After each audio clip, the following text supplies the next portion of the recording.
రోజు రోజుకి గోల్డ్ రేట్లు పెరుగుతున్నాయి. తాకట్లో ఉన్న బంగారానికి వడ్డీలు పెరుగుతున్నాయని టెన్షన్ పడుతున్నారా? కొమ్మూరి గోల్డ్ వచ్చాక ఆ టెన్షనే పోయింది. Kommuri gold. Hi sir, welcome to our channel. Present మనతో పాటు దాము బాలాజీ గారు సీనియర్ జర్నలిస్ట్ ఉన్నారు. వారితో ఒకసారి మాట్లాడు. నమస్కారం సార్.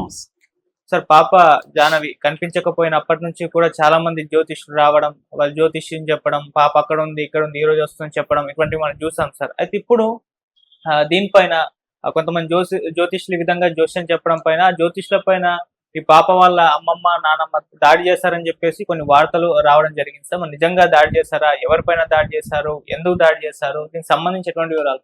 మామూలుగా మన మనుషులకి సమస్యలు ఏమన్నా వచ్చినప్పుడు బేసిక్ గా ఆ సమస్యలను ఎలా అడ్రస్ చేస్తామంటే, ఆ సమస్యలకు కారణాలు ఏంటి, ఆ కారణాలు అంటే ఎందువల్ల ఆ సమస్య వచ్చింది, దానికి మూలం ఏంటి, అలాగే ఆ సమస్యకి పరిష్కారం ఏంటి, ఏం చేస్తే ఆ సమస్య పరిష్కారం అవుతుంది. ఇది మనం నిత్య జీవితంలో, అది ఆరోగ్యం కావచ్చు, ఉద్యోగం సంబంధించింది కావచ్చు, ఇంట్లో కుటుంబ సంబంధాలు కావచ్చు, పెళ్లి విషయం కావచ్చు, వ్యాపారం కావచ్చు, ఫైనాన్షియల్ లాసెస్ కావచ్చు, ఎనీథింగ్. ఇది అప్రోచ్ అయితే ఇలాగే ఉంటుంది. జ్యోతిష్యం కూడా అదే చేస్తుంది. జ్యోతిష్యం ఏంటంటే మన సమస్యలకు కారణం ఏంటి, సమస్యలకు పరిష్కారం ఏంటి అనేది జ్యోతిష్యం కూడా చెప్తుంది.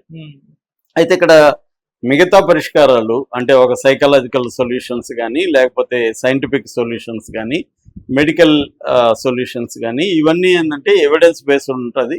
వాళ్ళకి ఆధారాలు ఉండాలి, కారణాలను కూడా విశ్లేషిస్తారు వాళ్ళు. యాక్చువల్ పునాదుల మీద, అనుభవం మీద విశ్లేషించి వాళ్ళు చెప్తారు. తర్వాత పరిష్కారాలు కూడా అలాగే ఉంటాయి. కానీ జ్యోతిష్యం ఏంటంటే ఇది ఏదో గ్రహాల మీద ఆధారపడి ఉంటుంది. ఆ గ్రహాలకి మనుషుల జీవితాలకి డైరెక్ట్ సంబంధం ఏంటో ఎవరు చెప్పలేరు. అలాగే ప్రిడిక్షన్ కూడా, అంటే ఫ్యూచర్ సొల్యూషన్స్ కూడా సమస్యలకి వీటి మీద పూజ చేస్తే పోతున్నాను, వ్రతం చేస్తే పోతున్నాను, గుళ్ళ చుట్టూ తిరిగితే పోతున్నాను, ఏదో ఒక సొల్యూషన్ చెప్తారు. అయితే దీనివల్ల ఏమవుతుందంటే ఒక ఫాల్స్ హోప్ అనేది మనుషుల్లో క్రియేట్ అవుతుంది. ఫాల్స్ హోప్ చాలాసార్లు హెల్ప్ చేస్తుంది. అంటే మనకి 6 నెలల పోస్ట్ పోన్ అవుతుంది. ఇప్పుడు సమస్యకి వరి కాకుండా 6 నెలల్లో నీ సమస్య సాల్వ్ అవుతుందని ఎవడో చెప్తే మనం నమ్మితే 6 నెలల వరకు మనం ఎక్కువ వరిగాం. ఎందుకంటే 6 నెలల తర్వాత పరిష్కారం అవుతుందిలే అని మనం నమ్ముతున్నాం. కాబట్టి ఈ 6 నెలల్లో వేరే కారణాల వల్ల కూడా సమస్య పరిష్కారం అయిపోవచ్చు. సో కొంత మన వరీస్, మన యాంగ్జైటీస్ని పోస్ట్ పోన్ చేయడానికి ఈ జ్యోతిష్యం అనేది పనికొస్తుంది. అంటే పాల్ సోప్ ఒక్కోసారి నీకు హెల్ప్ చేస్తుంది.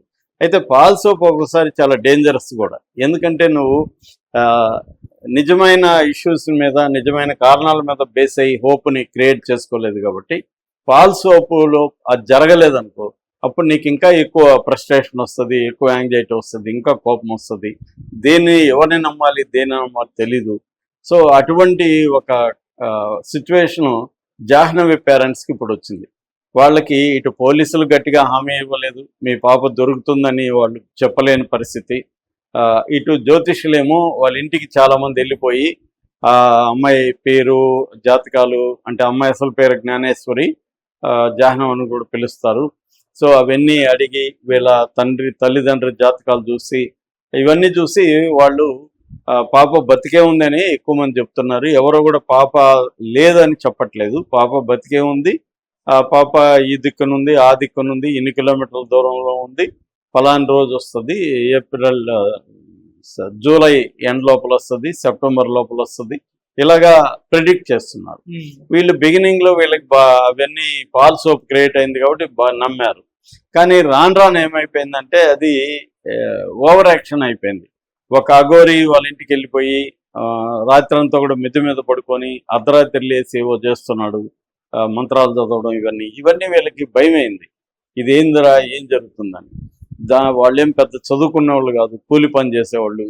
సో మీడియా పెద్ద ఎత్తున వెళ్ళిపోవడం, ఇవంతా ఒక దశలో బాగానే అనిపిస్తుంది. మన పాప కోసం ఎంతమంది చేస్తున్నారు అని ఒక హోప్ క్రియేట్ అవుతుంది. తర్వాత ఆ హోప్ పోతుంది. ఆ పాల్ సోప్ ఇచ్చిన వాళ్ళ మీద కోపం వస్తుంది.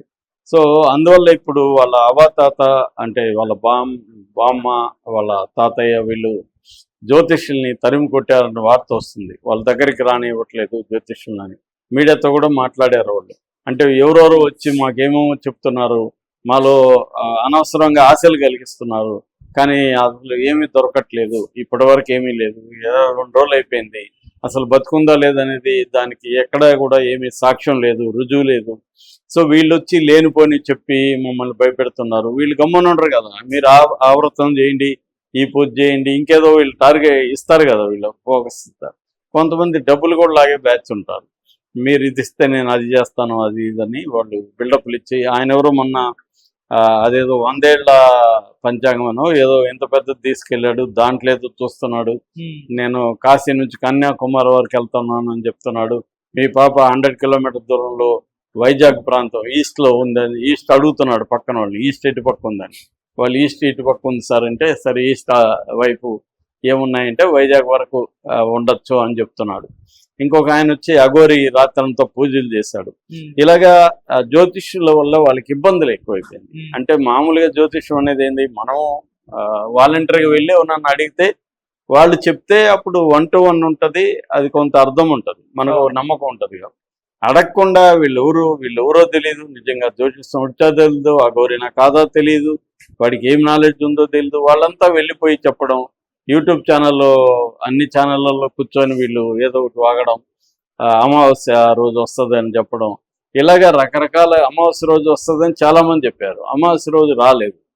సో ఇప్పుడు అవన్నీ కూడా వాళ్ళు ఫాల్స్ హోప్స్ వాళ్ళకి దెబ్బతినేసి ఇప్పుడు ఇంకా పెయిన్, ఇంకా టెన్షను, ఇంకా కోపం, ఇది పెరిగిపోయింది వాళ్ళు.